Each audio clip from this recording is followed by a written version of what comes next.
Welcome back to the channel.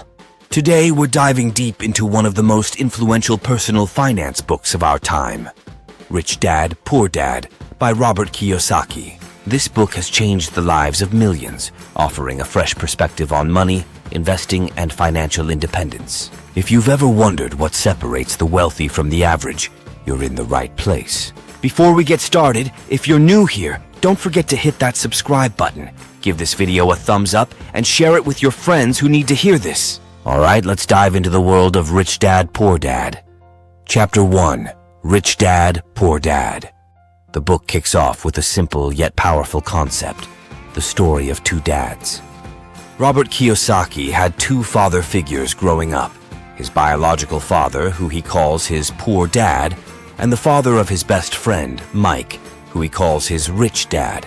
His poor dad was highly educated and held a PhD, but he struggled financially. He believed in the traditional path: go to school, get good grades, find a secure job, and work hard.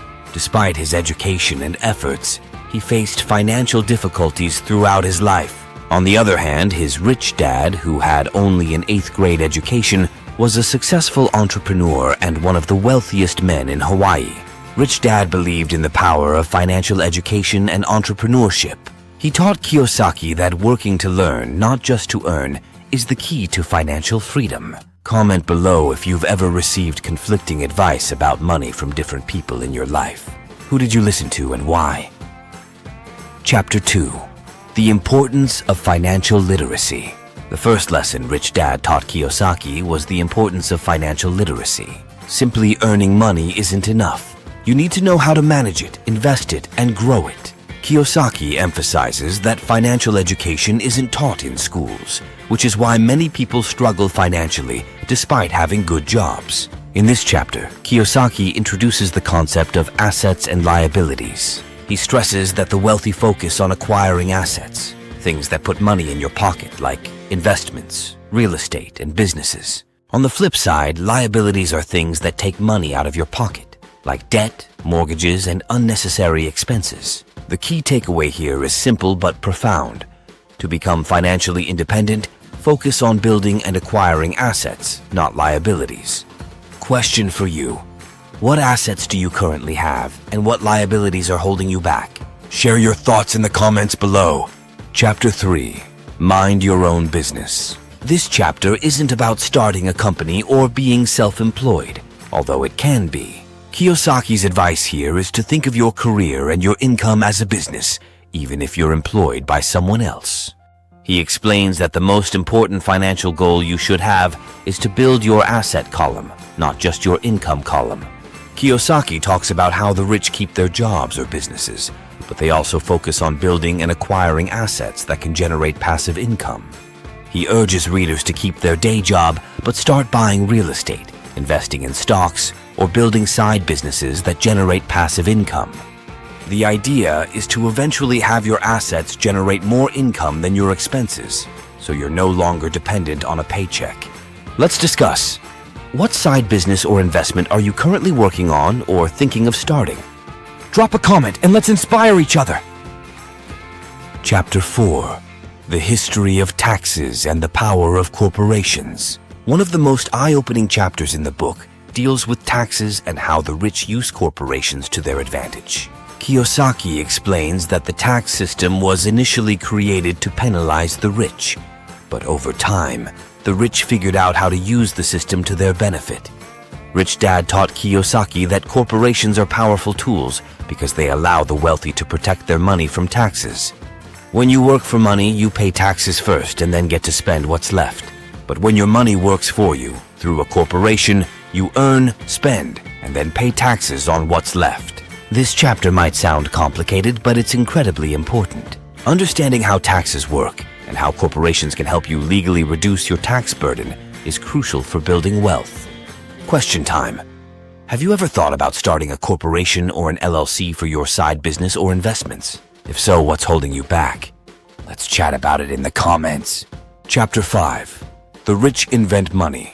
This chapter is all about creativity and taking risks. Rich Dad believed that the wealthy aren't afraid to think differently and find new ways to make money. They don't just work hard, they work smart.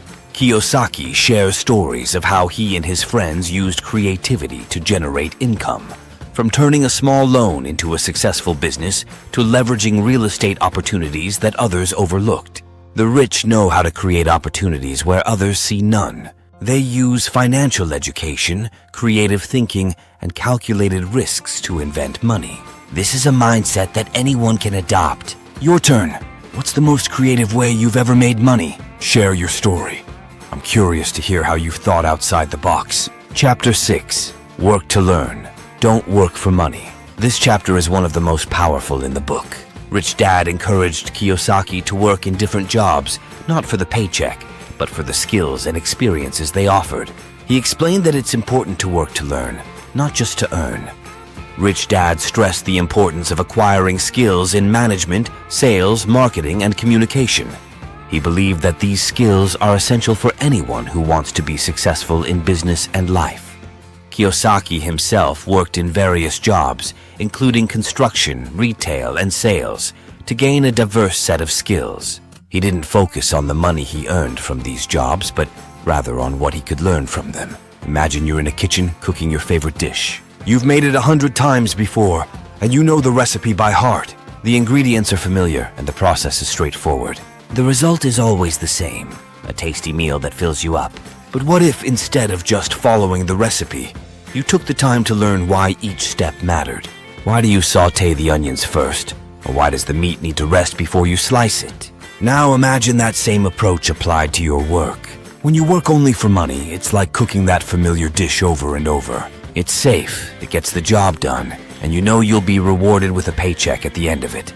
But if you shift your mindset and start working to learn, it's like deciding to explore new recipes, learn new techniques, and understand the science behind cooking. You might not get instant rewards, there might even be some failed dishes along the way, but over time, you become a much better cook. Working to learn means focusing on the skills, knowledge, and experience you gain from your job rather than just the paycheck. It's about seeing each task, each challenge as an opportunity to grow. Maybe you take on a project that's outside of your comfort zone, not because it's going to get you a raise, but because you know it will teach you something valuable. Or perhaps you volunteer to help with a task no one else wants, knowing that the experience will make you more versatile and resilient. This approach is powerful because the things you learn, skills, insights, relationships, stay with you forever. They can open doors to opportunities you never imagined, making you more valuable not just to your current employer, but to any future endeavor. Money, on the other hand, is fleeting. It comes and goes, but the knowledge and experience you gain from working to learn compound over time, just like interest in a well-managed investment. So just like in the kitchen, when you work to learn, you're not just focused on the end product. You're invested in the process, in understanding how things work, and in becoming better at what you do. Over time, you might find that the money follows naturally, because now you're not just someone who works for a paycheck, but someone who brings real value to the table, just like a master chef who understands every nuance of their craft. Let's reflect. What skills are you currently developing that will help you in your financial journey? Are there any new skills you're planning to learn soon? Let me know in the comments below. Chapter 7. Overcoming Obstacle. Even with the right mindset and financial education, obstacles are inevitable. In this chapter, Kiyosaki discusses the 5 main obstacles that hold people back from achieving financial success. Fear, cynicism, laziness, bad habits, and arrogance. Fear. The fear of losing money is one of the biggest barriers to financial freedom. Kiyosaki argues that the rich take risks, but they're calculated risks. They understand that failure is part of the process, and they learn from their mistakes. Cynicism. Doubt and self-criticism can be paralyzing. Kiyosaki encourages readers to focus on opportunities instead of problems and to surround themselves with positive influences. Laziness. The rich aren't lazy, they're proactive. They don't wait for opportunities to come to them. They go out and create them. Bad habits. Habits like procrastination or spending money on liabilities instead of assets can derail your financial progress. Kiyosaki suggests replacing bad habits with good ones like budgeting and investing regularly. Arrogance. The moment you think you know everything, you stop learning. Kiyosaki emphasizes the importance of staying humble and always being willing to learn. Quick question. Which of these obstacles do you think is the biggest challenge for you? How do you plan to overcome it? Let's support each other in the comments. Chapter 8. Getting Started. By now, you're probably pumped and ready to take control of your financial future. In this chapter, Kiyosaki provides practical steps to get started. Let's explain this chapter with this story. Morris had always been the kind of person who lived in the moment. He enjoyed life but never gave much thought to his financial future. However, after years of living paycheck to paycheck, Morris began to feel the weight of his financial situation. One evening, as he sat in his small apartment, surrounded by bills and receipts, Morris decided it was time for a change. He knew he had to take control of his finances, but he didn't know where to start. Step 1. Assess your current financial situation. Morris pulled out a notebook and a pen and started jotting down everything he could think of. His income, his monthly expenses, the small amount he had in savings, and the credit card debt that had been looming over him for months. As he looked at the numbers, the reality of his situation hit him hard. He realized that if he didn't make a change, he would never be able to achieve the life he wanted. It was a sobering moment, but also a motivating one. For the first time, Morris had a clear picture of where he stood financially. Step 2. Set clear financial goals. Once Morris knew where he stood, he started thinking about where he wanted to go. He asked himself what financial freedom really meant to him. For Morris, it wasn't about being rich. It was about having the freedom to make choices without being constrained by money. He wanted to travel, to buy a house someday, and to be able to help his parents as they got older. Morris set specific goals: pay off his credit card debt within a year, save for a down payment on a house within 5 years, and build an emergency fund that could cover at least 6 months of living expenses. With these goals in mind, Morris felt more focused than ever before. Step 3.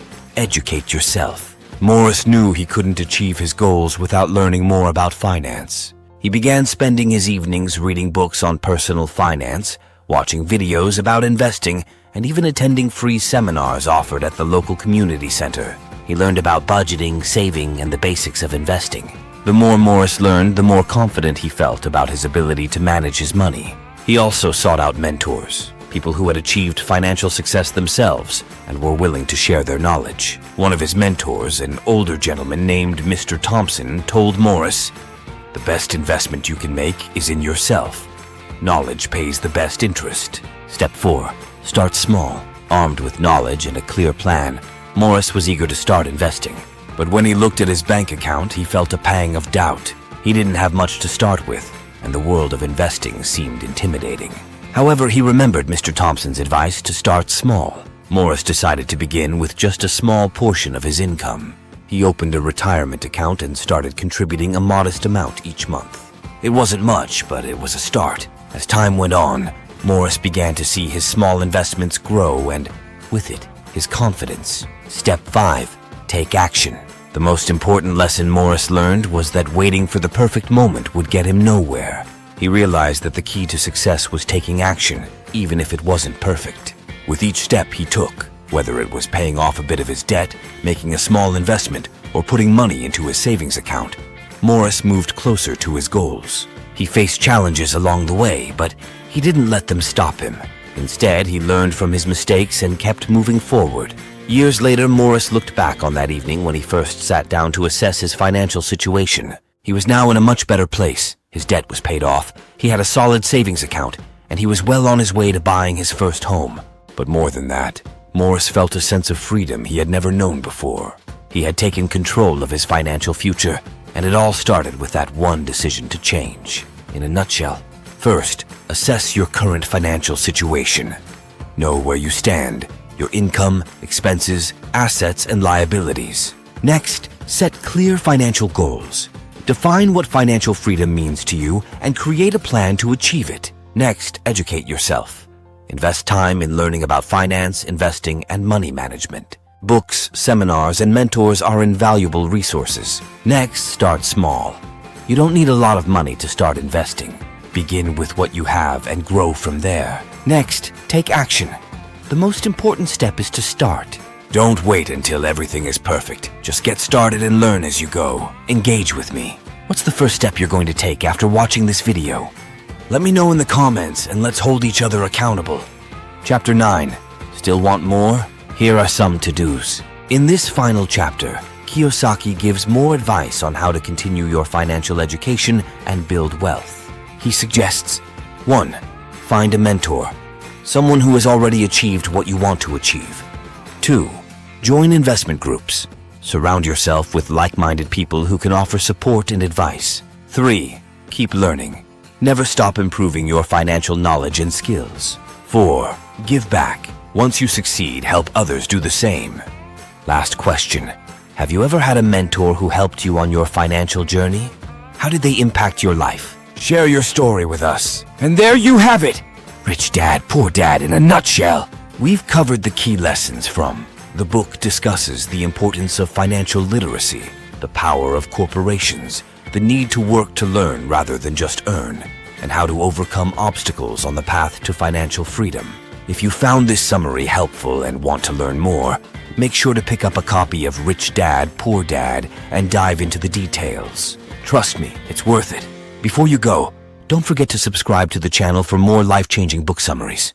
Like this video if you enjoyed it, and share it with anyone who needs to hear these lessons. Your support helps us continue to bring you valuable content. Thanks for watching, and until next time, take control of your financial future.